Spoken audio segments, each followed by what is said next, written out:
Metro अस्पताल नोएडा एवं Indian society of anaesthesiologists Noida branch ने हॉस्पिटल इन्फेक्शन की रोकथाम की जागरूकता के लिए 4 दिन की वर्कशॉप का आयोजन किया। आपको बता दें कि वर्कशॉप का उद्घाटन मेट्रो अस्पताल के director doctor Sonia Lal Gupta, director interventional cardiologist doctor Sameer Gupta ने किया। वहीं इस उपलक्ष्य में डॉक्टर सोनिया लाल गुप्ता ने बताया कि अस्पताल के बचाव के जरिए होने वाली मृत्यु दर को कम किया जा सकेगा। एक अनुमान के अनुसार हर महीने 20 लाख लोग इस तरह का इन्फेक्शन का शिकार होते हैं और 90,000 लोग अस्पताल इन्फेक्शन के कारण मर जाते हैं। वहीं इनसे होने वाली मौतों को कम करने के लिए समय समय पर डॉक्टरों, नर्सों को ट्रेनिंग दी जाएगी। साथ ही डॉक्टर समीर गुप्ता ने बताया कि मधुमेह, हाइपरटेंशन, ऑटो इम्यून और गुर्दे की बीमारी जैसी स्वास्थ्य बीमारियां जो पहले से हैं, ऐसे मरीजों में इम्यूनिटी काफ़ी कमज़ोर होती है। देखिए report. And heart institute Noida ने Indian society of anaesthesia Noida chapter के साथ मिलकर के एक 5 दिन की इन्फेक्शन कंट्रोल प्रैक्टिसेस पे वर्कशॉप की है, जिसमें कि पहले 2 दिन हाउसकीपिंग और वार्ड बॉयज़ की ट्रेनिंग दी गई थी और अगले 3 दिन के लिए नर्सेज और डॉक्टर्स की ट्रेनिंग और वर्कशॉप रखी गई है, जिसमें करीब 120 लोगों ने पार्टिसिपेट किया।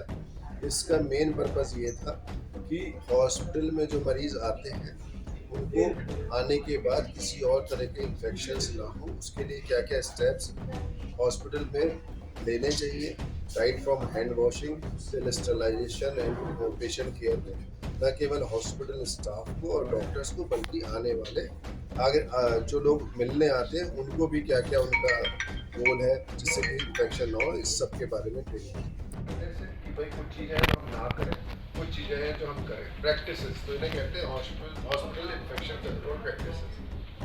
तो उसी को अच्छा वो किसको करनी है, वो हॉस्पिटल के स्टाफ को करनी है। उसमें कौन कौन है, डॉक्टर्स हैं, नर्सेज हैं, वार्ड बॉयज़ हैं, हाउसकीपिंग है, जो भी लोग पेशेंट की डायरेक्ट केयर में इन्वॉल्व है, उन सबको प्रैक्टिसेस करनी होती है। तो उसी की ट्रेनिंग के लिए हमने एक ट्रेनिंग वर्कशॉप आयोजित की, जो कि 5 दिन की है। पहले 2 दिन हमने अपने यहाँ के हाउसकीपिंग स्टाफ और वार्ड बॉयज़ को ट्रेन किया उसके लिए, और नेक्स्ट 3 डेज जो कि कल से शुरू हुआ, उसमें न केवल हमारे यहाँ बल्कि आसपास के और हॉस्पिटल के नर्सेज और डॉक्टर्स ने पार्टिसिपेट किया। टोटल करीब 120 पार्टिसिपेंट्स रहे इसमें, और इसमें बहुत सारे हॉस्पिटल्स के सीनियर डॉक्टर्स ने एज फैकल्टी आकर के लोगों को बताया कि भाई क्या करना चाहिए, जिसमें कि James greater Noida, PGI child PGI institute के हेड, कैलाश के, क्लाउड9 के, नियो के, और हमारे एसोसिएशन के और भी मेंबर्स थे। और इसमें मेट्रो ग्रुप का एक हमेशा से ये रहा है कि भाई कोई भी पेशेंट केयर के प्रति कोई भी एक्टिविटी अगर हमें करनी है जिससे कि फ़ायदा मिल सकता है, वी ऑलवेज डू इट, कि बढ़ चढ़ करके करें उसमें, और ना केवल अपने बल्कि और लोगों को भी, जो भी इस एरिया में हॉस्पिटल्स हैं, अगर उनके लोग आकर के ट्रेनिंग लेना चाहें ले सकते हैं।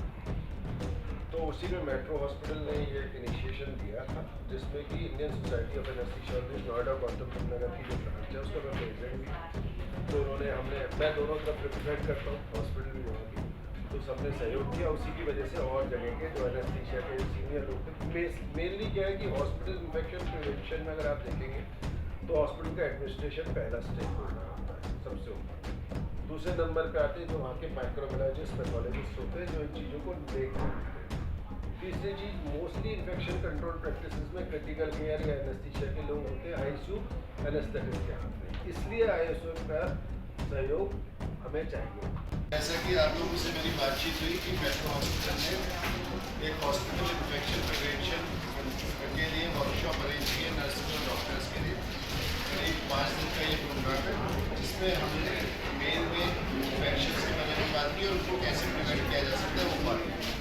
हॉस्पिटल एक्वायर्ड जो इन्फेक्शन होते हैं उनको बचाव करना चाहिए, जिसमें कि ventilator assisted pneumonia, urinary tract infection, blood stream infection और सर्जिकल साइट इन्फेक्शन। इसमें जो ब्लड स्ट्रीम इन्फेक्शन है उसका मुख्य कारण होता है सेंट्रल लाइन, यानी कि जो हॉस्पिटल में सिक पेशेंट्स होते हैं उनमें एक आईवी एक्सेस के लिए लाइन डाली जाती है, जिसको कि हम सेंट्रल लाइन कहते हैं, क्योंकि डलने के बाद एक्सप्रेशन मरीज में दिखाई देती है और डलने से पहले ही होता है। नॉर्मली आप सबने देखा होगा किसी भी हॉस्पिटल में जो पेशेंट एडमिट होते हैं उनको आईवी कैनुला लगाया है। जो कम बीमार मरीज होते हैं, जिनको कम दवाइयों की ज़रूरत होती है, वो उससे काम चल रहा है, लेकिन जो ज़्यादा सिक मरीज होते हैं, जिनको ज़्यादा दवाइयाँ देने की ज़रूरत है, उनके लिए ये यूज़ किया जाता है। इन्फेक्शन, अब ये डमी हमने इसलिए यूज़ किया कि हम सबको ट्रेनिंग दे सकें कि किस तरह से इन्फेक्शन को प्रिवेंट करना है। तो पहला स्टेप होता है हैंड हाइजीन। किसी भी चीज़ में हमारे हाथ साफ होने चाहिए। उसके बाद ये सैनिटाइज़र लिया, इससे अपने हाथों को साफ करना है अच्छे तरीके से, जिसके कई 5 स्टेप होते हैं जो कि इन स्टाफ को हमने सिखाया है।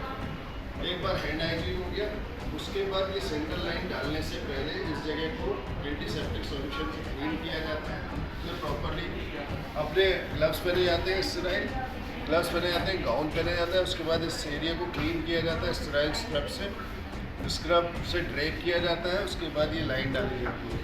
लाइन डालने के बाद इसको फिक्स करना भी जो है एक इम्पॉर्टेंट पार्ट है, और किस तरह की ड्रेसिंग से वो फिक्स होना चाहिए और प्रॉपरली फिक्स होना चाहिए।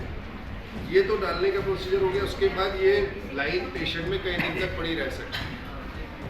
उस दौरान जो मरीज में जब नर्सेस को यूज़ करना है, तो उसमें मान लीजिए हमें दवाई देनी है, तो पहले ये डिस्कनेक्ट किया, फिर एक स्टेराइल स्वैब आता है, उससे क्लीन करना है दवाई देने से पहले, फिर एस्पिरेट करना है।